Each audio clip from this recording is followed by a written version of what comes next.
Hey guys, welcome to another episode of Tampa Bay Real Producers Podcast. This, of course, is the podcast that is made for Tampa Bay's real producers, with Tampa Bay's real producers, and by none other than Tampa Bay's real producers. So we get to hang out today with none other than Chris Price. Hello. Chris, it's great to have you here. Welcome. Thank you, Don. I'm happy to be here. Yeah, Appreciate this will be it. fun. I guess we met initially when we did your cover feature, Yes. which is crazy. It was over a year ago already. Oh, yes, it was. Yeah, October feature. It was time beautiful. flies, doesn't it? Yeah, So that was a lot of fun. Chris was featured last year as one of our cover agents on the magazine, of course, for Tampa Bay Real Producers, and we're going to dive in a little bit more to her story in just a second. But we had you come to one of our events, I believe, right after that. I think it was the Ugly Sweater Party. Oh, yeah, so wasn't much it? fun. Yes.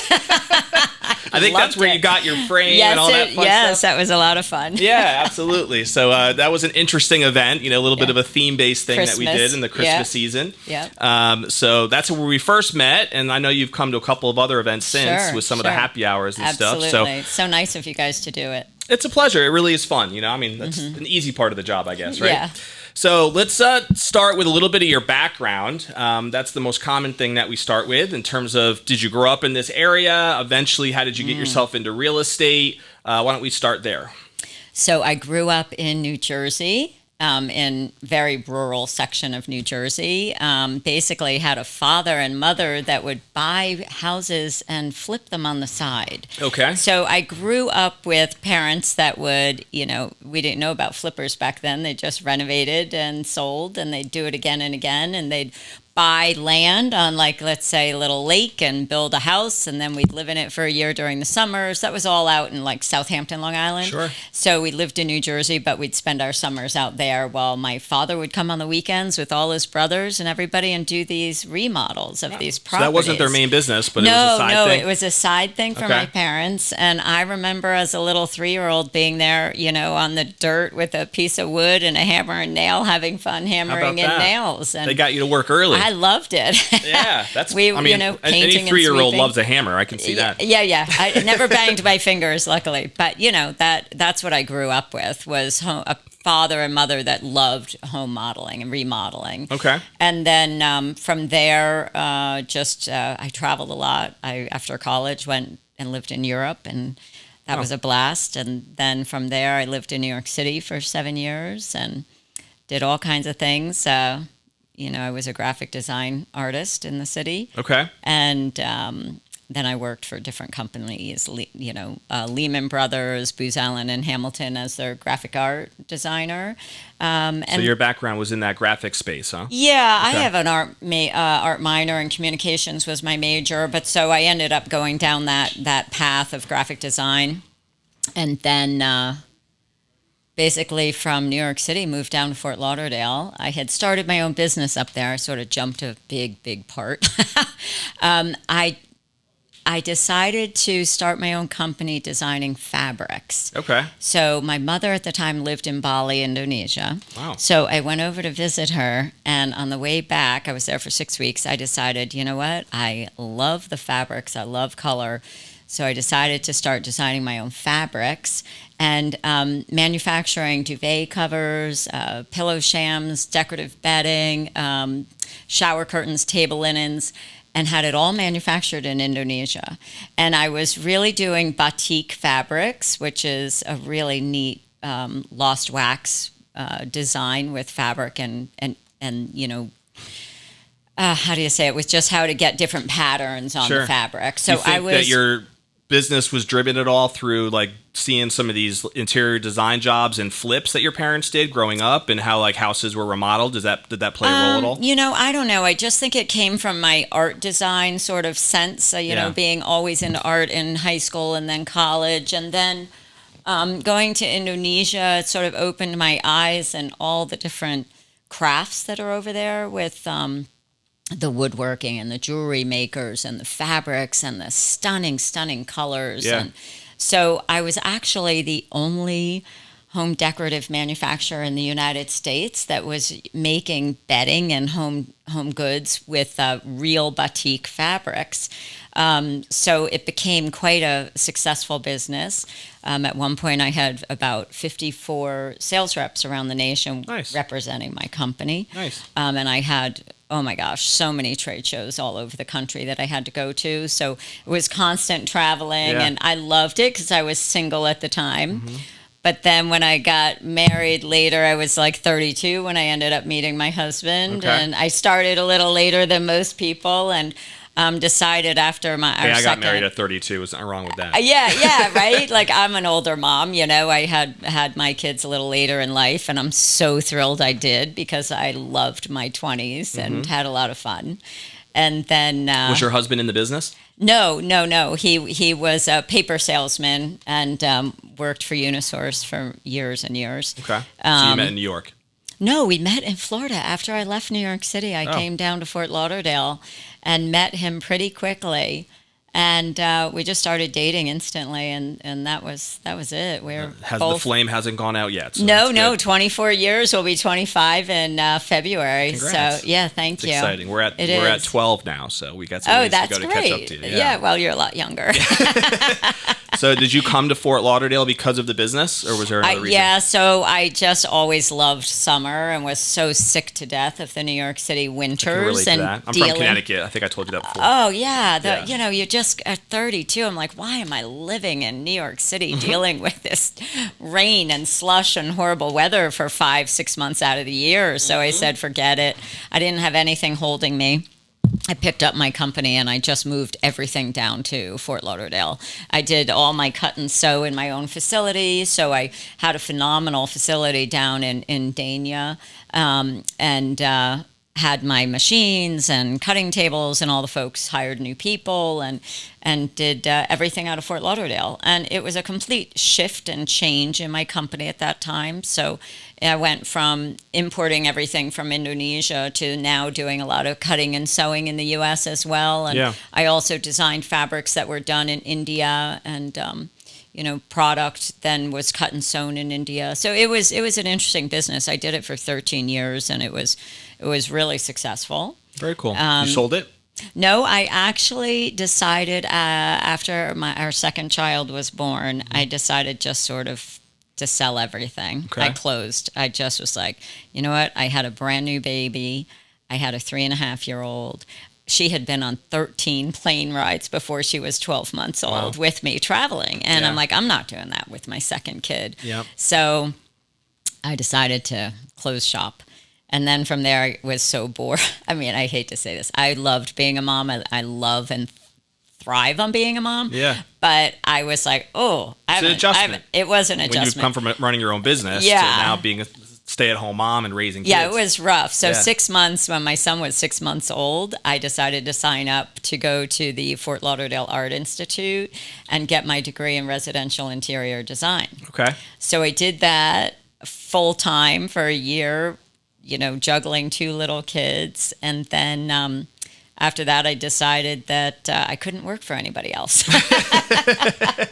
I can imagine after running your own business for 13 years. Yeah, it was pretty tough. I tried with a couple folks, and I just was like, I can't do this. Yeah. So we ended up, years went by, but we ended up knocking down our house, rebuilding it, and I designed the whole thing. And we didn't have a contractor. We subbed it out ourselves. So that was a really wonderful project and experience, and other side houses that we worked on. And then once my son was 14, I said, I got to do something more with my life. So I decided to become a realtor.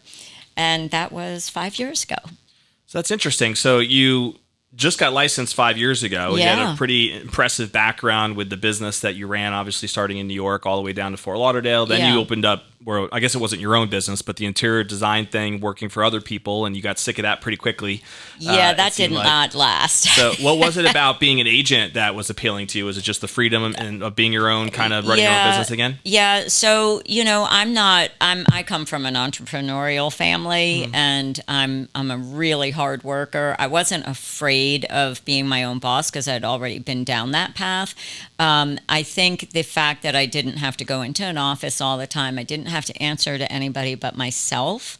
And I was responsible for my success, not a boss telling me what I had to do. Real estate works in so many ways for me with the past experiences I have with sales and with people and traveling so much and being very comfortable. Once you know your product and know your subject, it's very comfortable talking to people about your industry and, for example, or whatever it is that you're selling. So, I think the freedom of being able to work when I want to, making my own hours, I love working with people. I think that just real estate works so well in my lifestyle. So because your parents also growing up were interested in real estate and, were flipping, you were mentioning earlier, did you always kind of feel like you might get into real estate at some point, or were you kind of surprised? I definitely did. Yeah. I know I definitely did. I had a little bit of a fear factor with it. I've heard so much about, that test is so hard. And, I'm like, well, tough, even if I take it 10 times. But I passed the first time. So, flying colors. So a lot of people are fearful just because it's like, commission-based and they don't have that security. But you already ran your own business, so you knew what that was like. Yes. Of having to eat what you kill and build your own revenue. Yeah, and I was in a different situation that I had a husband that supported me as well. So I didn't have that pressure that, if somebody's a young agent taking care of themselves, that is probably the hardest part, I would say, is the first year. Yeah. With not knowing how much money or having no money coming in. Right. I was very fortunate that I started at the age that I did. Yeah. I do wish that I had started in my 20s or earlier. I have a niece in New Jersey who's an agent, and she's very successful. So I think the younger you start, just look at how you can soar. Sure. I'm sort of at the point where I'm very, very happy with where I'm at, and I'm growing still, of course, but, I don't want a team, for example. I'm not interested in going that route, where my niece is building a team and wants to be her own broker. Yeah. And it's one of the cool things about real estate is you can go in so many different directions and find your own niche that's going to be good for you. That's right. And we've had people on this podcast that are doing that route. We just had Joe LaCicero here as an example, who's a big team builder in Pasco. And then we've also had people who, like yourself, who just want to focus on growing your business. And I think when people watch the podcast, there's going to be all different types of people that can relate to your story and whether or not they want to build a team or not, and then hopefully learn something from the rest of this conversation that can help them grow their business. When you got licensed, was that in Fort Lauderdale first? No.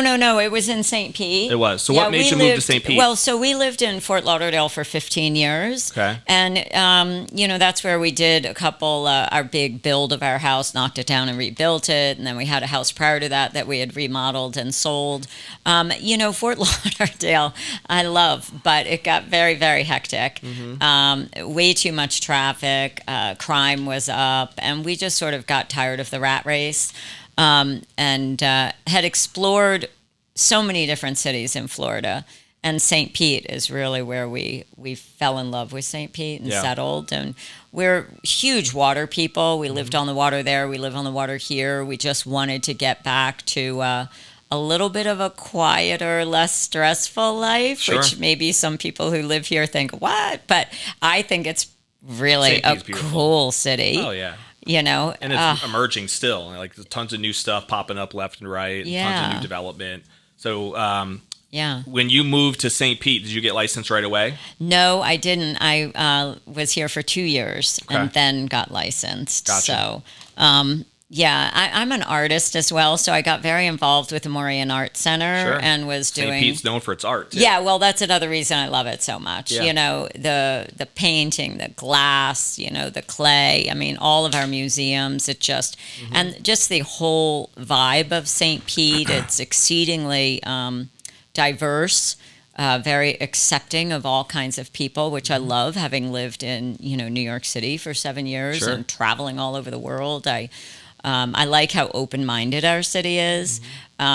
So anyway, I was really involved in the arts when I first got here with doing my classes and showing my paintings at the Moraine Art Center. And So Did then that help you at all? And when you did get licensed, like, is that how you got started? Was it through your network, through the arts or anything like that? Or tell me about your first year and how you started getting traction. Yeah, that's actually really an interesting question, because no is the answer to that.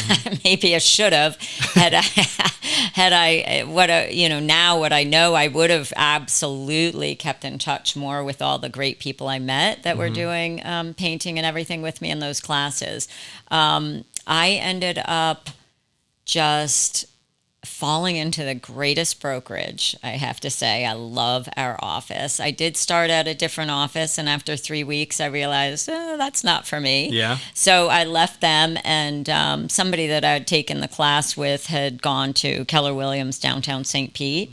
A lot of great agents in that office. Great agents. Yeah. Love our group. We have so many friends and such wonderful connections, and we all really help each other, which I love. Yeah. I've been at other offices, well, just that one where it was very competitive, and I've heard about other people saying that, they don't help each other and they're very secretive. We have the exact opposite. Yeah, they have a culture of support for sure. We do. We do. Culture of support, a culture of learning based, giving back.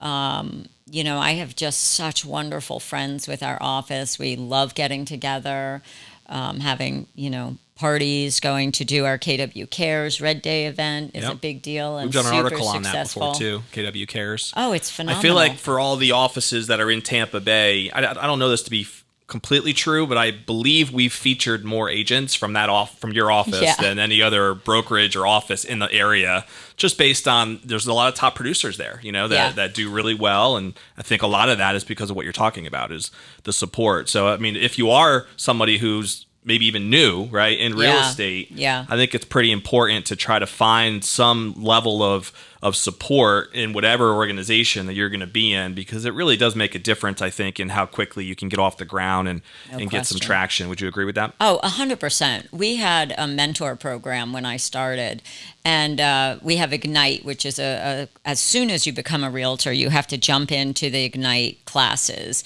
and it's weeks of classes where actually the agents come in and teach the class. I've taught the marketing class multiple times, and then we'll have agents that'll teach, how to find the buyer, how to present a listing, how to do open houses. So you're learning from the book, of course, everything that we're supposed to learn on how to jumpstart a new agent, but then from people that are actually in the business. And that's pretty thrilling, having people that are out there, successful, showing you the ropes. I don't know many other brokerages that actually do that, and we're teaching each other, and they can ask questions and help us with anything that we ask, basically, when you're a new agent. It's really phenomenal. Yeah, I remember having Rachel Tenpenny at one point on one of our calls and panels. Yeah. We've worked with Monica Crawford, Jack Smith. I know Leah's not there anymore, but Leah Herzworm and DJ Susie were both people we met through there. And it goes on and on. There's been others too that have been in that office. So it's really Courtney cool. Stein. Courtney. I love Courtney. She's a sweetheart. Yeah, she's a dear friend. Absolutely. Yeah. So that's been a big part of your success. And so when you got started there, I know Keller Williams also has some pretty good lead gen programs, don't they, in terms of helping lead flow and that for newer agents, or did that not really play a role in how you got off the ground? No, I didn't have any. You mean where they would give you leads? Yeah, they do have those types of supports systems, so they don't do have the where you can work the desk. Yeah. Right? You can work the front desk. When I started, they did have a street office. So you could get some walk-ins and then the phone calls and all that. I actually never have done that. Not once. I've never manned the desk. How I started is sort of, I don't know. I'm an exceedingly competitive, hardworking person, so I just served you over the years. Yeah, I think I just sort of jumped in head first, and my very first. So I started in September, and I got my very first listing by I think it was November. It was around Thanksgiving. It was actually October. Okay. Which was You really didn't fast. have a network here. No, I was pretty new to the area. Yeah. So what I ended up doing, which I think is hysterical when I look back at it, is I had one of those football schedules printed with the magnet on the back I've seen and them. my business card and all that. And I ended up ordering something like 500. And at one point I'm like, holy man, I have way too many. What am I going to do with these? Yeah. So at the time, my husband was working at Best Buy in the Magnolia division where they sell the high-end sound systems and speakers and all that. And I said, oh, well, I'll go to Best Buy and just pass them out and give them to people. So wow. he ended up talking. That's a new strategy that we haven't I was heard like, yet. what the heck? I'll just go in and give it to the people that work there because I have too many and I need to get rid of them, Right. you know? And this is after farming and giving them to my neighbors and all this. So he was talking to the cutest couple, this old couple. I just adore them. I'm still in touch with them to this day. And I handed them the football schedule, and they actually called me the very next day. Wow. And they said, you know, we'd like to sell our house and we'd like to interview 3 agents, and we want one of them to be a Keller Williams agent. That's cool. And this also gives, you know, credit to Keller Williams. Yeah. I mean, I respect our company immensely and won't ever be leaving Keller Williams. I'm a diehard. And I feel that anyway, I'm getting off track. But anyway, so they ended up interviewing me and talk about support.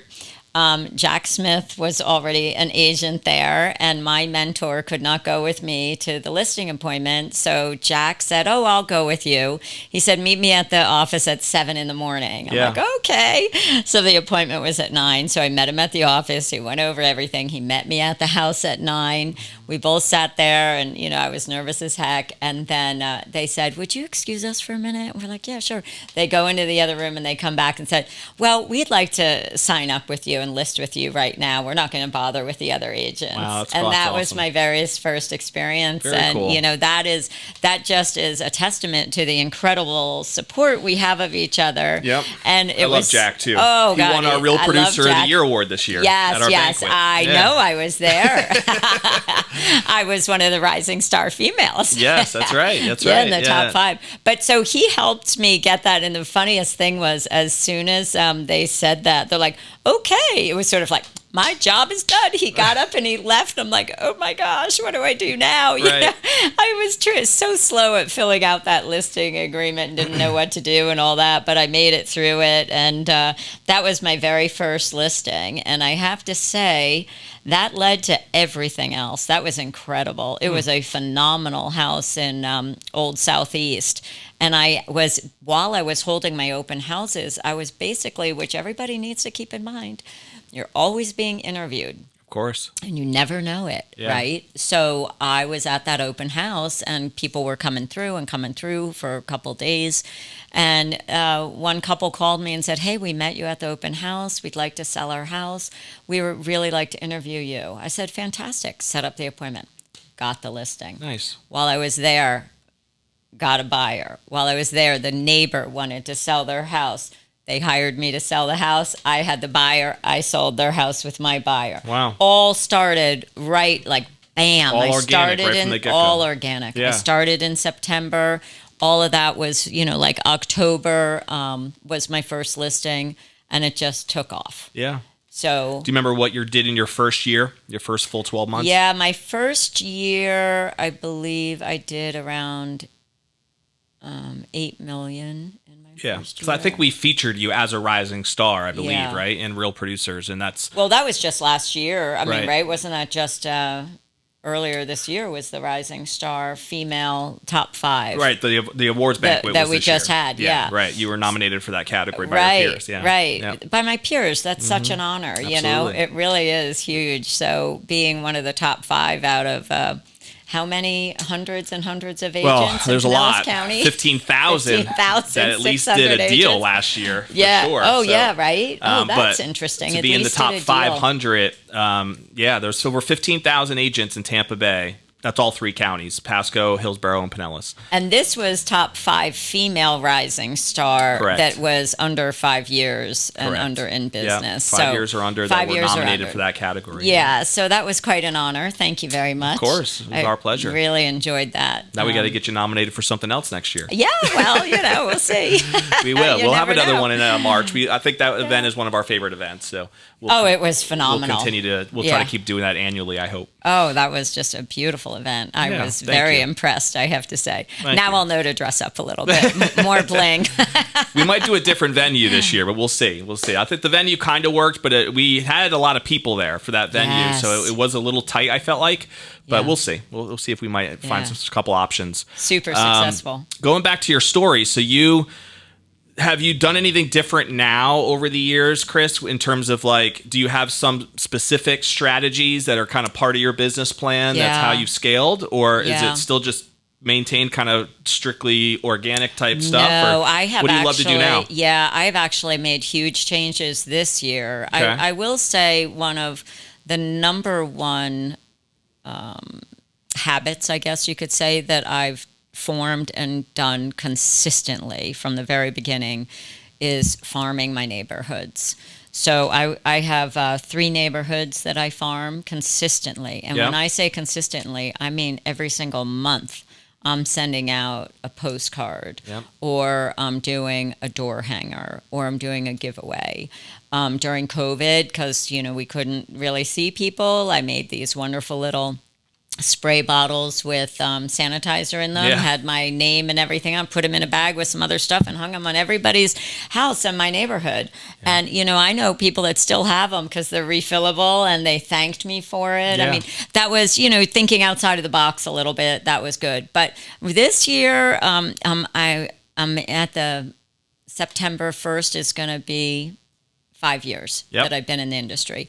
I'm all about appreciation right now with my customers, past, present, future, my sphere, giving back. Exceedingly grateful for what I have received and how wonderful all the people are that I work with. I love my relationships, not only with my customers, but with lenders and title companies and inspection companies. I feel like I have, my transaction coordinator. We've been together for years. I have this phenomenal team. So when you talk about somebody that has a team, okay, maybe they have a whole bunch of agents working with them. I have an excellent team. I work with the same people for years now. We've worked together. I think once you find somebody that works well at the same professional high level that you do, you stick with each other. And you're referring to the support staff that's within KW? Yeah. No, not necessarily. I mean, my transaction coordinator that I hire, the title company that I work with, the lenders that I work well with,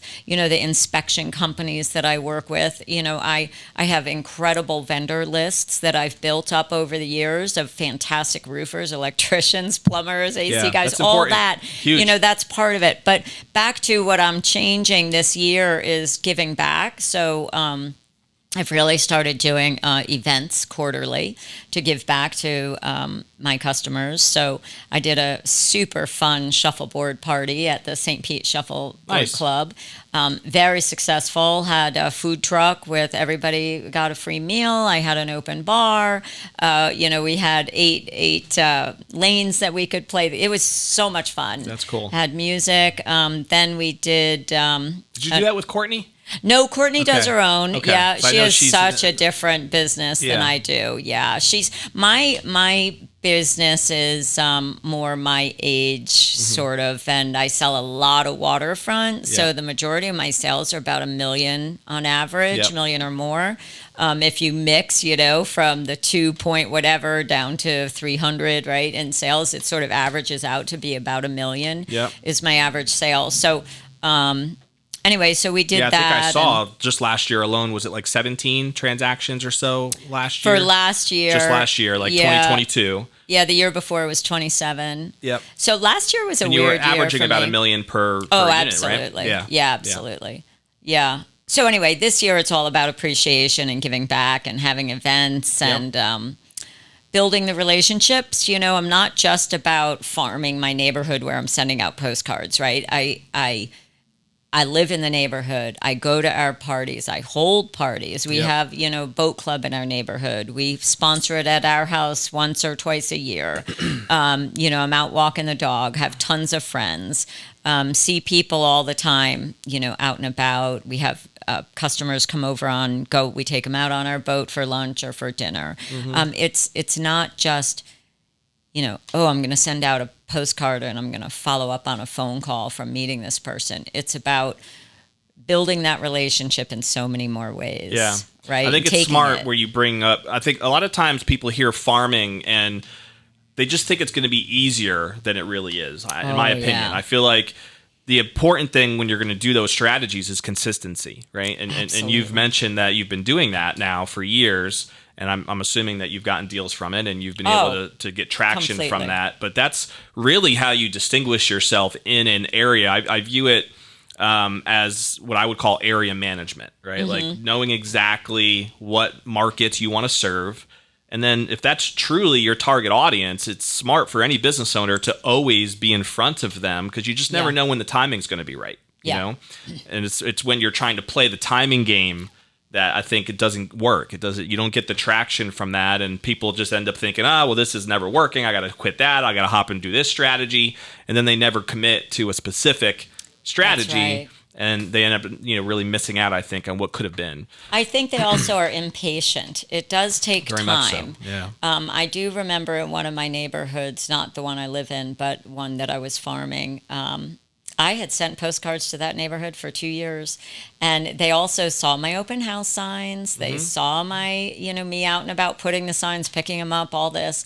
So it's not just that they were getting postcards, but I remember thinking, I'm not going to continue with this neighborhood anymore. Yeah. And I happened to meet another KW agent up in Georgia, and I told her the story, and she had a team and all this, and she said, oh, no. Don't stop right now. Now's when you're going to get traction. Sure enough, that was in December. By January, I got a phone. I cannot believe this. Like, honestly, this happened. By January, I got a phone call from somebody in that neighborhood that said, hey, we'd like to interview for, listing our house. We get your postcards. I'm like, oh, great. Sure enough, I got the listing. Yeah. And, I will go into these people's homes and they'll have my cards stacked up in their kitchen. They hold them and they'll have other people's. But, I think... when the timing is right. They want to know the option is there. Seeing me out and about. I sell more homes in Causeway Isles than any other agent for the last 2 to 3 years. And I think they see that. Now I'm getting phone calls saying, hey, we know you're the top agent in the neighborhood and sell the most. We'd like to talk to you. Yeah. So that's consistency. Yep. That is not giving up. I mean, 2 years of sending out postcards and not getting anything is a little bit like, it's a little defeating, For sure. You got to stick with it. And the beautiful thing about, real estate in general is you can wait a little bit knowing that the margins are good enough that you can hopefully see that return, even if it takes 2 years. What all it takes is 1 or 2 deals. Well, that's right. Yeah. When your average is $1 million, it's a nice commission, right? And listen, I'm not saying that's all I sell. I got to say, one of the things I absolutely love about this industry, I am 100% a people person, and I love helping people. And I have helped a couple young gals and guys buy their very first home. Nice. One was like $110,000. I'm like, you sure you want to buy, And he's like, yeah. Anyway, bought it. A couple years later, he sells it, makes great money. Yep. I've helped 2 single women buy their first time homes, first time home buyers. I mean, I sort of feel like a proud mom when I'm helping people like that. I mean, you really are helping one of the biggest decisions of their life. Yes. That's what you hear all the time, and it's true in is. Real estate. I'm curious with the fact that you were already a business owner before, and now you're really a business owner again, in a different industry. Yes. Do you miss the previous business? Do you really enjoy this even more? Like, how do you, when you think of that distinction between the 2 experiences, what comes to mind? So it is interesting. Yes, I miss that business a lot. I have thought over the years that I could start it up again. But, that industry, when I got out of it, one of the reasons, really big reasons besides my children, was the whole American manufacturing was going overseas. With the textile industry was failing. The Carolinas lost so many of their textile companies. I was a small time, like mom and pop sort of shop, and I couldn't be competitive with the overseas prices. Yeah. I sold silk peony duvet covers, and wholesale they would sell for $150 wholesale. And they were coming in from overseas being sold retail for $150. There's no way I could compete with that. Our labor was too high, and I was... so it was a totally different animal from that perspective. Completely. So when I thought about maybe getting back into it, I loved designing and manufacturing, home decorative items. I loved the industry. I loved the traveling. But it just doesn't seem, for me, I just couldn't go back into that realm of the stress. And, not that real estate isn't stressful. It's exceedingly stressful. It has its moments, I'm sure. It sure does.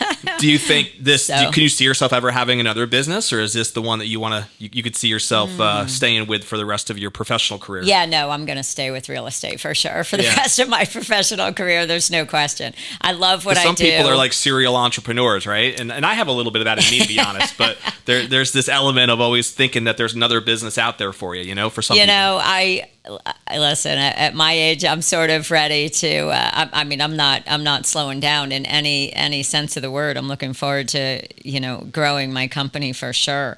But, travel is important. My kids are off at college. My daughter just graduated last weekend. Oh, congrats. What's college. your daughter's name? Melissa. Melissa, shout out to you. Yeah, congratulations. Roll Tide, baby. Is she going to follow in your footsteps with real estate? No. She's in hospitality management, and she just graduated from University of Alabama. Very cool. Yeah. Roll Tide, That's huh? right. Roll Tide, baby. Have you gone to a lot of the football games? I've gone to a couple. It's a lot of fun. Yeah, I can imagine. Yeah, and my son is going into his sophomore year at college. So we're sort of at that stage.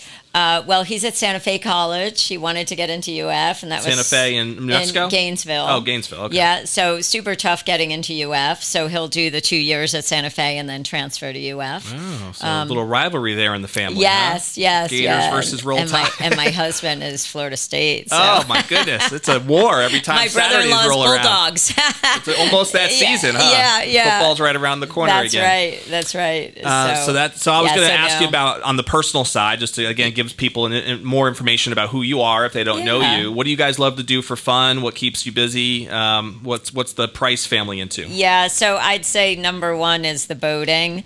We live on the water. We absolutely love going out and beaching it and hanging with friends and rafting up. And our son is exceedingly into fishing. Nice. So, that's really, really fun having him go out. And lately I've been doing the bait fishing with him, which nice. I don't have a lot of patience. So I'm not going to sit on a boat. For fishing. Yeah, right. I'm not going to sit on a boat and wait. Right. That's why I never really got into fishing either. I just can't. The patience thing, it just doesn't.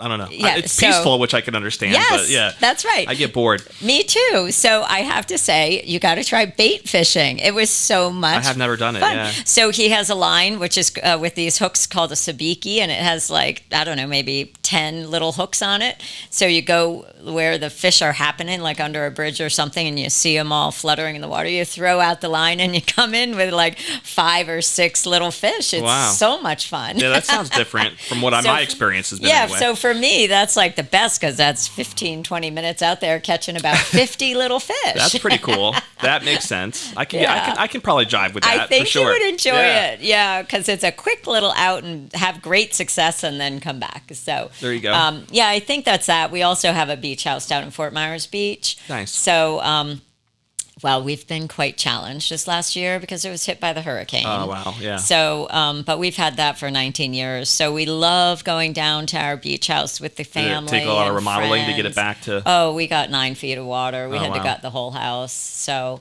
but we are so incredibly blessed that it wasn't St. Pete. Yeah. Because it would have been 1,000 times worse if it hit us they here. do flood a lot down there in those downtown streets. Snell Isle. It's I used to run a magazine for Snell Isle, so I know that neighborhood fairly well, and they always get flooding in there. Yeah, that's rough. Yeah. Well, luckily where I live, we don't flood. That's good. That's good. You're on the same side or on the west side? No. I'm on the west side over by Treasure Island, and Yeah. our neighborhoods are, they were built up higher than most, and they've never flooded since they've been built. Gotcha. Causeway Isles and Yacht Club Estates. They're not bad. Phenomenal. Yeah. But anyway, so we just really enjoy the whole Florida lifestyle. Yeah. Well, you're in the right place for it if you love the water. That's for sure. Yeah, and we're so lucky with such beautiful. Do you like to travel? You mentioned that earlier. Huge traveler. Yeah. You have a favorite place to go? Yeah. Well, je parle français, donc j'adore la France. Okay. I've never been. Yeah. I lived in France for 3 years after college, so. Was that for work or just traveling? No, really just for fun, and then Yeah. ended up being for work, which was so awesome. I loved what I did, and three different things while I lived there. But so we like traveling Europe. Did you live a in lot. Bali too, or was that your mom? Bali was my mom for 7 years, but I've been over there 5 times, and every time I would go, it's phenomenal. Yeah. I had to stay for at least 6 weeks because it was my time to design and produce new fabrics and new products. Okay. So it took a lot of time, and it's such a long trip. So yeah, the traveling thing, everybody in my family has the travel bug. We've taken them to Europe since they were babies. Yeah. Many I mean, times. that's one of the, again, nice things about real estate is it gives you that freedom to hopefully be able to do that. I know when you're, for many people, unless they start building systems, it's hard for them to get away because their phone never stops ringing. But I think having support like we do at Keller Williams, I have agents that I've worked with for all these years. We support each other. You know, if somebody's going away, they'll say, "Hey, Chris, can you do an open house for me, or can you show my buyers, or help me with this?" Of course, and then they reciprocate. Yep. So I have really, really great agents that I work with at our office, and that's what gives me the freedom to go on trips. If I didn't have those relationships with these other fantastic agents, that would be really stressful. Yeah. So we've interviewed some agents that are newer, that are doing well, like volumes there, rising stars, but they're in that mode of still feeling the stress because it's just feeling like they're working 24/7. So trying to scale out those systems is a process for many newer agents. Now you had an experience in business before. I'm sure that also helped you in some ways in learning how to maybe, structure things properly. And like you just said, you have some people there at KW that can help. I got a couple of rapid fire questions. Yeah, sure. For still on the personal side. And then I'm going to switch to one business question as well. Sure. But so do you have a favorite book or author or even like a seminar maybe that has made a big impact on you?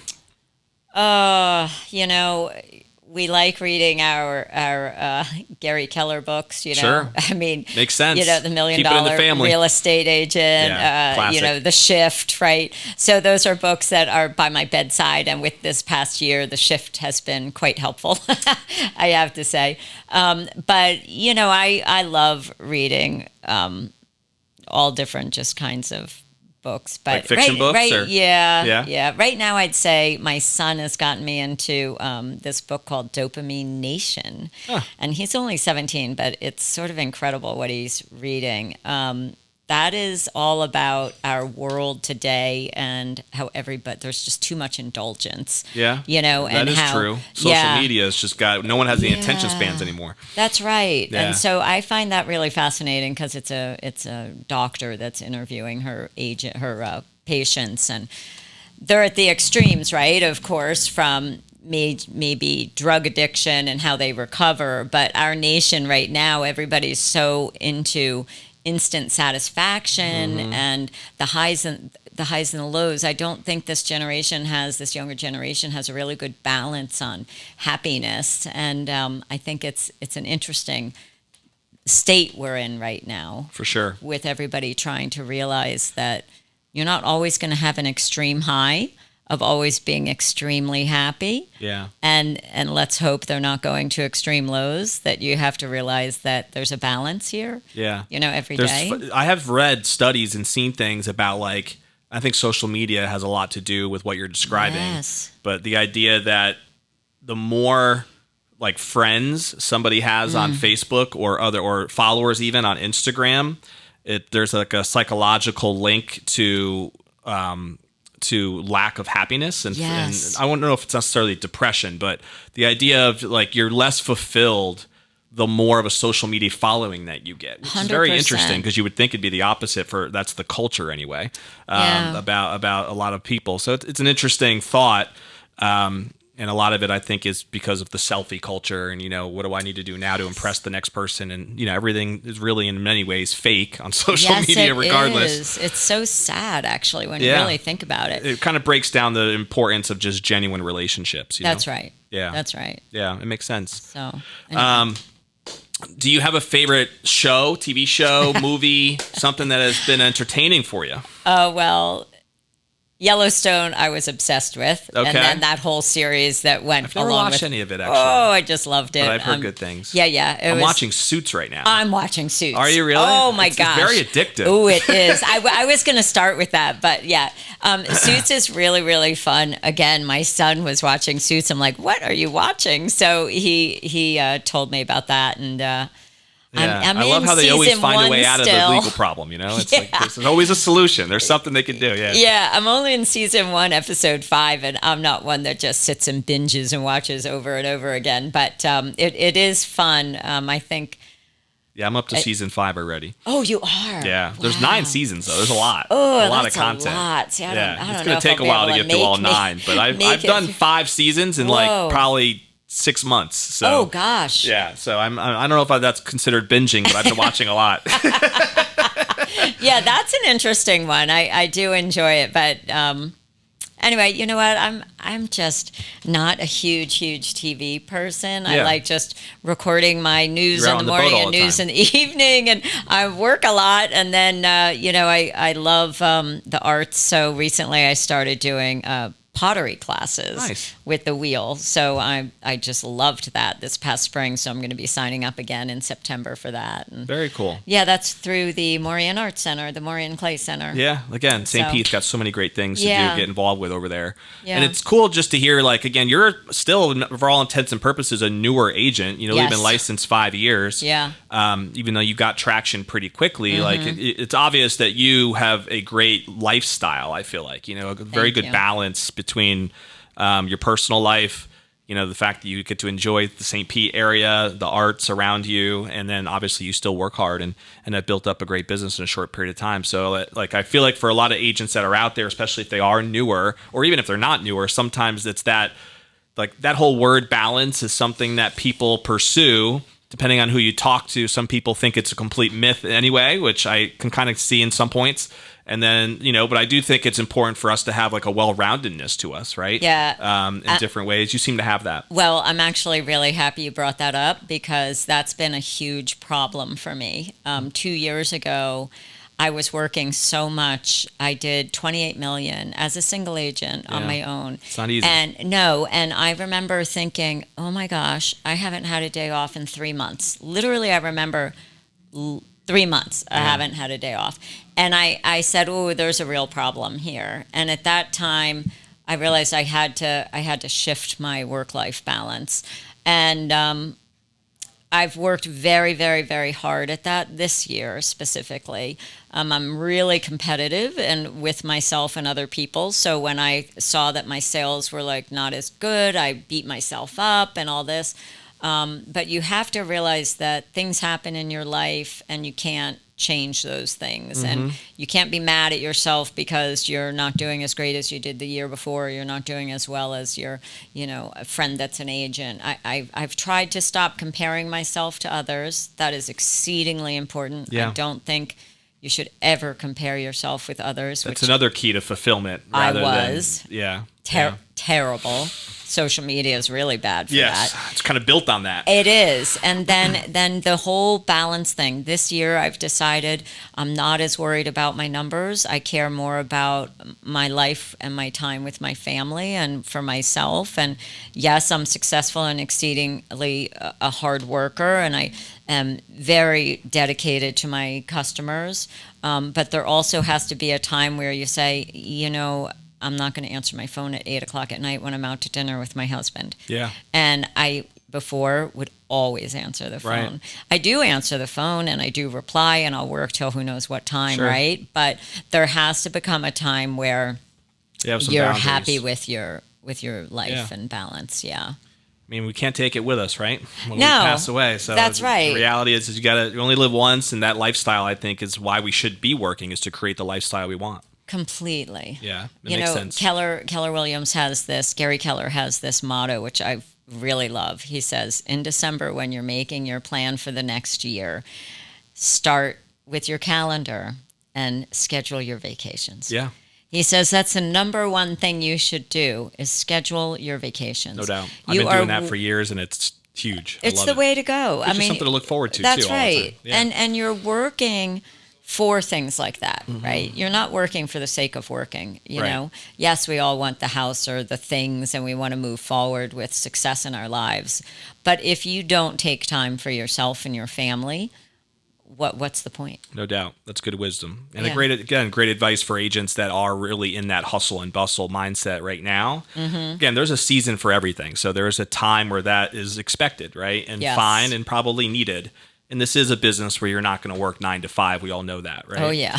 But the reality is if you can't have a game plan that at least allows you to take your head up a little bit and start thinking like a CEO would, right, of your Yes. business, Yes. then something, like you said, is wrong. And at some point that has to happen, right, as far as your objective. So I have two more questions as we Sure. put a bow on it, but we've gone Yeah. over a lot of different things today so far. Hopefully you guys are joining on live. And one is, you mentioned, so you've been licensed 5 years now. Yes. And I'm curious, is like most exciting for you now when you think about the future, when the next year, even if we kind of view it short term, or if you prefer to say something even longer term, that's fine. But what gets you excited? What are you most excited about in the next months and years to come? What's the vision look like? For me, I this year started coaching with, I hired a coach. Cool. And that has been really exciting because it's giving me a new insight on how I operate. And Is this a real estate coach or just business coach? yes, real estate Okay. coach. Well, he's a business coach, but Okay. for me, it's, Real estate basically focused. real estate focused. Yeah. And he was a realtor and he was our mentor at KW. Nice. Actually, more than our mentor, he was our in charge of all of the new agents and the Ignite program, and phenomenal Michael Weedy. I love him to death. Oh, I know Michael. Michael Weedy. I've been on his podcast. Oh, yeah, Yeah. he's so great. So Him and Rachel had one together there for a while. yes, the they did. Red and The Rig- morning Riggy show. Yeah, exactly. He's a great dude. it was so great. So Michael is my coach. Does he still live around here? No, they're living in Colorado. He did move, yeah. Okay. Yep.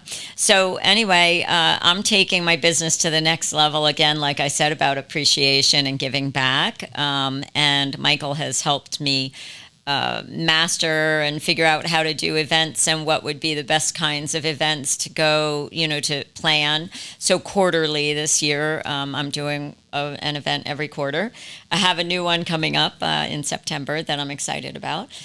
And then next I'll be working on the Christmas. So I'm looking forward to improving on those events and giving back to my customers Very and cool. building relationships with my customers, because I'm a people person again, and I love being in this industry because of the people. Yeah. And they become my friends, and we stay in touch, and I'm looking forward to building that even more. One of my favorite books, which I recommend to you or anyone else who's listening, is Never Lose a Customer Again. It's written by an author, Joey Coleman is his name, and it's very relevant for a real estate agent. So he's not an agent, but he wrote it for a business owner that has, service-based customers. Mm-hmm. And I've used it for my businesses, and it's been great strategies, very practical tips that anybody can put to practice. What's it called again? Never Lose a Customer Again. Oh, So yeah, it's all that's- about customer retention, customer Yeah. engagement. It's about how much easier it is with strategy to keep an existing customer rather than always trying to find new ones, right? Oh, yeah, completely. Which makes sense, but a lot of people don't think of it that way. They're always in the hunt for the next deal, the next new person, Yeah. rather than putting strategies in place to continue building something special with the ones you have, right? Oh, it's very important Very, because very, they yeah. refer you to other people, and they Totally. buy and sell themselves. They have children that are buying and selling and moving, and neighbors. So, the referral side of my business has grown as well. And so this book will go through strategies of how to utilize like 6 different ways to communicate with your client base, but to do it in strategic manners so that you have a game plan around it. Yeah. Because some people will respond more to gifts, other people respond more to phone calls, other people respond to texting, other people respond to just snail mail. Like there's different ways, right? That if you have a strategy in place, you never know which one's gonna hit where you want it to land. I definitely do all of those. I have to say, I do them all. We're all about handwriting, the note cards, no question. The newsletters have gotten huge for me this year. Yeah, I just have a deal right now where literally today I'm selling her house and I'm helping her buy a house. Today's the last day of inspection and we're through it all with both homes moving forward, luckily. But I met her 2 years ago at one of my open houses. She's in my database. She's been getting my emails and my calls and my newsletters. She reached out and said, "Hey, I don't know if you remember me." And sure I did, because they lived in Hawaii. How many people have lived in Hawaii? And anyway, that's how follow-up works. Absolutely. It's in so many ways. Yeah, and again, I think that's a huge, you always hear fortune is in the follow-up, which is true, but you don't see a lot of people that I think really know how to take that and then put a game plan or a system in place that's actually going to be consistent, right? Yeah, in that way. Not just calling people. No, it's more than that for sure. But do something if you're not doing anything, right? We're going to put a bow on it with this question. This is what so we just kind of talked a little bit about what you're most excited about for the future. Yeah. So what I would like you to do now is think about whenever your business time might be done, right? And you think about the legacy. So I want you to kind of put yourself in a mode where you're thinking back, right? And if you think about what's most important to you, Chris, with your legacy and what type of legacy that you would want to leave, what are some of the thoughts that come to mind that are most important to you that you'd want people to remember you by? I think being trustworthy is probably one of the biggest. Being a great listener and very professional. I'm a little bit obsessive about making sure everything's done right and properly and exactly the way it's supposed to be. So I guess I would have to say that respected for my professionalism and friendly, easygoing person to work with. Gotcha. I'm always there for those folks. So I don't know. I guess that's sort of how I would like to be remembered, as genuine, trustworthy, professional realtor. Sounds good. Well, those are all good qualities for sure. And I'm sure if you were to interview your clients right now, they'd probably already say that a lot of those things are true. Thank you. About you. I know I haven't known you that well yet personally, but in the time I've gotten to meet you, you've always been very bubbly and very friendly and have been a life of some of the parties that you've been at for sure. So it's been fun. That's fun. But if anyone wants to follow up with you, Chris, so sometimes we'll throw your contact information up there on the screen. Great. Whether they just want to pick your brain a little bit about one of the strategies that you might have mentioned. What's the best way to reach out to you? Well, I would say my phone number is 954-895-0709, and my email is Chris, C-H-R-A-S, at cpricehomes.com. Cool. We'll get that on the listing. C as the letter C, Very cool. Yeah, we'll get it up on the screen. It'll be on the post as well that we put out. Facebook also, Chris Price Realtor they can find me on Facebook. Cool. So thank you. Yeah, no, this was our pleasure. We always end every episode with a challenge for anyone who took the time to listen through the episode. I would encourage you to take one action step that you can take from our conversation today that would make the time that you invested worth it and help you move forward in a good direction. So maybe it's something you heard Chris say about her event program or her customer experience program that she's really excited about. Maybe it's just reading one of the books that were brought up that we recommended. Maybe you need to think about your next vacation and when you want to plan it. But there's a lot of stuff that we did get to and throughout there today. And even if you just apply one thing and put one thing to work, it would have made this time worth it. So take an action step. Don't let this time go by without doing something that's moving you in the right direction. And we will see you, of course, on the next episode of Tampa Bay Real Producers. We'll see you then.